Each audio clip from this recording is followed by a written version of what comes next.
আমি বলেছি রাজশাহী, চাঁপাই, নবাবগঞ্জের বিবাহের শুরু থেকে নিয়ে শেষ পর্যন্ত একটা কাজও জায়েজ নয়, সবই হারাম। তার মধ্যে গাইবান্ধা, রংপুর, লালমনিরহাট, নীলফামারী এইসব জেলার যে নীতি বললাম, এই নীতি একেবারেই নোংরা, বর্বর, জঘন্য। তারপরেও বর আবার কথা বলতে পাবে না, কথা বললে নাকি বেয়াদব। ওকে মুখে রুমাল দিয়ে পশ্চিম দিকে মুখ করে বসে থাকতে হবে। ওকে এখন জিকির করছে নাকি? এইটা কেন? টাকা তো বরই দিবে, মোহর তো ওই দিবে, তো কথা তো বলতে পারে, বলাই স্বাভাবিক। রাসূল সাল্লাল্লাহু আলাইহি সাল্লামের নীতির উপরেই পৃথিবীবাসীকে, দেশবাসীকে, এলাকাবাসীকে চলার জন্য অনুরোধ জানাচ্ছি। সম্মানিত দিনী ভাই বোন, আপনারা যে যেখানে আছেন, আপনাদের চলাচল বন্ধ করে, কথাবার্তা বন্ধ করে, প্রয়োজনীয় লেনদেন সব কিছু বন্ধ করে গুরুত্বপূর্ণ আলোচনা শোনার জন্য চেষ্টা করবেন। আমাদের পক্ষ থেকে আন্তরিকভাবে অনুরোধ রইল, আল্লাহ আপনাদের তৌফিক দান করুক, আল্লাহুম্মা আমিন। আপনাদের সাথে দ্বিতীয় জরুরি কথা হচ্ছে, শরীয়তের মধ্যে, ধর্মের মধ্যে মিথ্যা ধর্ম আছে, কথাই ঠিক। কেননা রাসূল সাল্লাল্লাহু আলাইহি সাল্লাম বললেন, বাল্লিগু আন্নী ওয়ালা আয়া, পৃথিবীর মানুষ আমার একটা কথা জানা থাকলে অন্যকে বলে দাও। আমার একটা কথা জানা থাকলে অন্যকে বলে দাও। কি জানা আছে? ডান হাতে পানি পান করতে হবে, বাম হাতে শয়তান খায়, শয়তান পান করে। কাউকে যদি বাম হাতে চা খেতে দেখি, তাহলে আমি বলে দেব, দয়া করে ডান হাতে খান। হয়তোবা রাগ করতে পারে, তবে শুলিও হবে না, ফাঁসিও হবে না। আমি ওকে বলেছি, অনুগ্রহপূর্বক আপনি ডান হাতে চা পান করেন, এটা আমি বলেছি। তাতেও মন খারাপ করতে পারে, আমার শুলিও হবে না, আমার ফাঁসিও হবে না। আল্লাহর নবী বললেন, আমার একটা কথা জানা থাকলে অন্যকে বলো। আমি দেখলাম বাম হাতে পান চা খাচ্ছে, আমি বলবো, দয়া করে ডান হাতে খান, শয়তান বাম হাতে খায়। আমার একটি কথা জানা থাকলে অন্যকে বলো। দুই, বানি ইসরায়েলের কাহিনী বলো, কোনো দোষ নেই। বানি ইসরায়েলের কাহিনী, বানি ইসরায়েলের কাহিনী মানে মিথ্যা কাহিনী নয়, সত্য কাহিনী। হাজারো আছে মিথ্যা কাহিনী, শত শত আছে সত্য কাহিনী। সত্য কাহিনী এক মিনিট। ইশতারা রাজুলুন মিন রাজুলিন আকারান, একটা লোক একটা লোকের কাছে জমি কিনে নিয়েছিল। ফাওয়াজাদা ফি আকারিহাল জাররা, জমি চাষ করতে গিয়ে জমিতে একটা স্বর্ণের পাতিল পেল। স্বর্ণের পাতিলটা নিয়ে জমি বিক্রেতাকে বলছে, খুজ যাহাবাকা মিন্নি, আপনি আপনার এই স্বর্ণ নেন। ইশতারে তো মিনকাল আরদ অবাবতা মিনকাল যাহাব, আপনার কাছে আমি জমি কিনে নিয়েছি, স্বর্ণ কিনে নিনি, অতএব স্বর্ণের পাতিল নিয়ে নেন। তখন জমি বিক্রেতা বলছে, বেইতুল আরজামা ফিহা, জমি বিক্রি করেছি, জমিতে যা ছিল সবই বিক্রি করেছি, আমি স্বর্ণের পাতিল নিব না। তখন তারা বিচারকের কাছে গেল, যা হলো হলো। এ হলো বানি ইসরায়েলের কাহিনী, সত্য ঘটনা। বানি ইসরায়েলের কাহিনী মিথ্যা ঘটনা কি? হাজারো মিথ্যা ঘটনা। তার একটা ঘটনা আপনাকে শোনাই, অনেক দিন আগের কথা। একটা মানুষের বাড়ির পাশে একটা পাখির বাসা ছিল। পাখিতে বাচ্চা দিত, বাচ্চা বড় হলে ওই বাড়ির লোকটা ধরে খেয়ে নিত।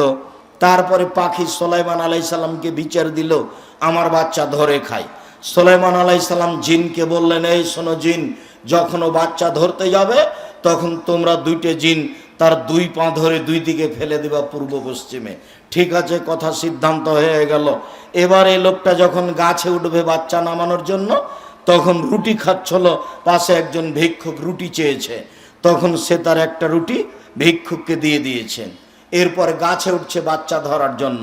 তখন সুলাইমানের আদেশে দুইজন জিন চলে আসলো, দুই পা ধরে তাকে পূর্ব পশ্চিমে ফেলে দিবে। এখন আল্লাহ বলছেন, এই শোনো, যে বান্দা আমার নামে দান করে তার এরকম অপমান হবে, এটা হতে পারে না। তোমরা দুইজন ফেরেশতে যাও, দুইজন জিনের দুই পা ধরে তাদেরকে দুই দিকে ফেলে দাও। দানের ফজিলত। হাজার হাজার বছর আগের কাহিনী, একবার নগদ মিথ্যে। তার মধ্যে বাইজিদের কাহিনী তো আছেই, বাইজিদের কাহিনীও মিথ্যে। 31 বছর থেকে বলছি, বাইজিদের কাহিনী সত্য প্রমাণ করতে হবে। যেদিন প্রমাণ হয়ে যাবে, সেদিন আমি আর বক্তব্য দিব না।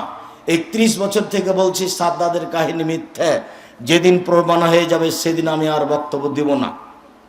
এটা আপনার সাথে আমি ওয়াদাবদ্ধ, আমি নতুন কিছু বলিনি, এটা দীর্ঘ 30 বছর থেকে বলছি। কত শত কথা বলেছি, তার দুই একটা কথা শোনালাম। আমার একটি কথা জানা থাকলে অন্যকে বলো, 2 বানি ইসরায়েলের কাহিনী বলো, 3 মান কাযাবা আলাইয়া মুতাআম্মিদান ফালিয়াতাবাওয়া মাকাদাহু মিনান নার। কেউ যদি কোনো কথা আমার নামে বলে, সেই কথা যদি আমার না হয় তাহলে তার থাকার জায়গা জাহান্নাম। জুব্বা যত বড়ই হোক, পাঞ্জাবি যত বড়ই হোক, পাগড়ি যত বড়ই হোক, হুজুরের ওই মুখের কথা যদি নবীর না হয় তাহলে হুজুরকে কেউ জাহান্নাম থেকে রক্ষা করতে পারবে না, হুজুর জাহান্নামে যাবে, এ কথাই ঠিক। তাহাজ্জুদ দিয়ে বক্তব্য দিয়ে হুজুর বিচারের মাঠে নিজেকে টিকাতে পারবে না। আমাদের নবী মুহাম্মদ সাল্লাল্লাহু আলাইহি ওয়াসাল্লাম বলছেন, আমাকে জিবরাইল উপরে নিয়ে যাচ্ছেন, দেখি অনেক মানুষ টুকরাজ সাফম্বে মাকার দিবেন না, যাদের জিহ্বাকে আগুনের কাঁচি দিয়ে কেটে দেওয়া হচ্ছে, ঠোঁট জিহ্বা কেটে দেওয়া হচ্ছে। আমি বললাম, জিবরাইল মান হল এরা কারা? একই কথা। মানুষের ঠোঁট জিহ্বা আগুনের কাঁচি দিয়ে কেটে দেওয়া হচ্ছে, একই কথা। এ তো ভয়াবহ ব্যাপার, এরা কারা? তখন জিবরাইল বলছেন, হাউলাই খুতবা মিন উম্মাতিক, এরা হচ্ছে আপনার উম্মতের বক্তা, যারা বক্তৃতা করত। নেন এবার, এই বিচার তো আমি করিনি, এই বিচার মুহাম্মদ সাল্লাল্লাহু আলাইহি ওয়াসাল্লাম করেছিলেন, তার মুখের কথা। আমি অনুবাদক, 1450 বছর পূর্বে মুহাম্মদ সাল্লাল্লাহু আলাইহি ওয়াসাল্লাম এই কথা বলেছেন, আমি একটা তার অনুবাদ করে শোনালাম। এদেশে একটা বই পাওয়া যায়, বক্তা শ্রোতার পরিচয়, আপনার জন্য লিখেছিলাম। জানি না আপনার কাছে 50 টাকা কত বেশি। মাসিকা লিতে সম্পত্রিকা 50টা প্রশ্নের উত্তর সম্বলিত 10 জন মুফতির মাধ্যমে বের হয়, জামিয়া সালাফের মুখপাত্র পত্রিকা মাসিকা লিতে সম্পত্রিকা। আমি জানি না আপনার তার সাথে কতটুকু সম্পর্ক। যদি সামান্যতম আপনার সংকীর্ণতা থাকে মাসিকা লিতে সম্পত্রিকার ব্যাপারে, জব আপনি বিচারের মাঠে দিয়েন। আমি আব্দুর রাজ্জাক বিন ইউসুফ, আমাকে দিতে হবে না। আল্লাহে আল্লাহর কসম, আল্লাহে আল্লাহর কসম, আল্লাহে আল্লাহর কসম, 90 সাল থেকে নিয়ে এখন পর্যন্ত আমি এক পা আমার নিজস্ব স্বার্থে ফেলিনি। আমি একটা বাক্য, একটা কলম নিজস্ব স্বার্থে লিখিনি। এই পথ দিয়ে আমাকে কিছু করতে হবে এটা আমি কোনোদিন মনে করিনি। রংপুর থেকে আমি বক্তব্য দিয়ে চলে গেছি, 1 পয়সা আমাকে দেয়নি। পরীক্ষা করার জন্য না কিসের করার জন্য কয়েকদিন পরে সাক্ষাৎ করেছে। দিনাজপুর থেকে চলে গেছি আমি, 1 পয়সা আমাকে দেয়নি। আমি আমার পয়সা দিয়ে দিনাজপুর থেকে চলে গেছি, আজ পর্যন্ত সাক্ষাৎ করা প্রয়োজন মনে করিনি। আমিও তাকে জিজ্ঞাসা করা প্রয়োজন মনে করিনি। আমি আব্দুর রাজ্জাক বিন ইউসুফ, আল্লাহর কসম আপনাকে আমি ফাঁকি দিতে আসেনি। আল্লাহর কসম আপনাকে আমি ফাঁকি দিতে আসেনি। আল্লাহর কসম আপনাকে আমি ফাঁকি দিতে আসেনি। মিথ্যা ধর্ম প্রচার করে আমি পরকাল হারাতে রাজি নই, এটা আমি চাই না। আমি আপনার দিনী ভাই, আপনি আমার দিনী ভাই, আপনি আমার দিনী বোন। মাসিকা লিতে সম্পত্রিকার সাথে আপনি ভালোবাসা রাখুন। আমি জাতির সামনে সঠিক দিন প্রচারের জন্য এই জোরালো পদক্ষেপ চালিয়ে যাচ্ছি। আমার জীবনে বড় স্বাদ, আমি এই দেশের মাটিতে উন্নত মানের প্রতিষ্ঠান গড়বই ইনশাআল্লাহ। সেটাই জামিয়া সালাফিয়া তেঘরা বিরল দিনাজপুর, সেটাই জামিয়া সালাফিয়া ডাঙ্গিপাড়া পবা রাজশাহী, সেটাই জামিয়া সালাফিয়া রূপগঞ্জ নারায়ণগঞ্জ ঢাকা, সেটাই জামিয়া সালাফিয়া 6 মাইল বাবুগঞ্জ বরিশাল, এছাড়া আরও জামিয়া সালাফিয়া সময়ের গতিতে। আমার মনে বড় স্বাদ, আমি এদেশের মাটিতে উন্নত মানের প্রতিষ্ঠান গড়বই ইনশাআল্লাহ। যেখানে ছেলে মেয়ে বাংলা, ইংরেজি, আরবি উন্নত মানের শিক্ষা অর্জন করে জাতির অন্যায়ের বিরুদ্ধে লড়বে মুখে কলমে মিডিয়ায়, সেটাই হলো কলম মাসিকা লিতে পত্রিকা। আর মিডিয়া তো দিনরাত দেখতে পাচ্ছেন, অনলাইন আল ইতেশাম টিভি আরও যত আছে, আর কলম তো দেখতে পাচ্ছেন, মুখে তো ভাঙাচোরা। আমি সাধারণ মানুষ, আপনার দিনী ভাই, আপনার সাথে আছি। আল্লাহে আল্লাহর কসম, আল্লাহে আল্লাহর কসম, আল্লাহে আল্লাহর কসম, এই দীর্ঘ 31 বছর জীবনে আমি কোনোদিন অপ্রয়োজনীয় বাক্য বলিনি। আপনার ক্ষমতা থাকলে, আপনার হুজুরের ক্ষমতা থাকলে সেটা প্রমাণ করে দেখাতে পারে।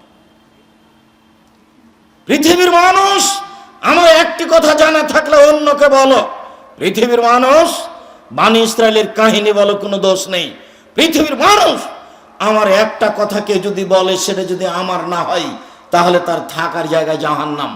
মকসেদুল মুমিনিন বইয়ের প্রথমে এক জায়গাতে লেখা আছে এক হোক বা এক ওয়াক্ত নামাজ কাজা করলে ৮০ হোক বা জাহান্নামে থাকতে হবে, এ কথা নবীর নয়। আমি কিয়ামত পর্যন্ত সময় দিলাম, যতদিন আমি বেঁচে আছি ততদিন আমি দেখবো, এর পরবর্তীতে যারা সঠিক আলেম তারা দেখবে।